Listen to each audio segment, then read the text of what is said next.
ang kikilalanin ninyong Kera! Keratin? Anong kailangan mo sa amin, Bataluman?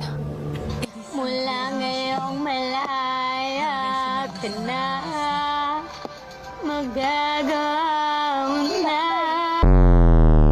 Takpan niyo inyong mga tenga.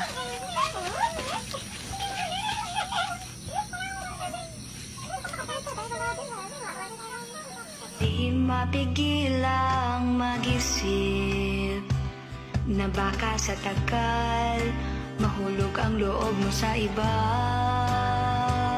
Bawal talaga. Papatigin ka, putang ina mo! Sa pakagantay ka po eh! Hindi mo ka! Tara! Putang ina mo! Naman kasi kung kailan tapos na ang digmaan, saka naman kailangan mamahinga ni Amihan ng 9 na buwan. At bakit ako nawala ng malay?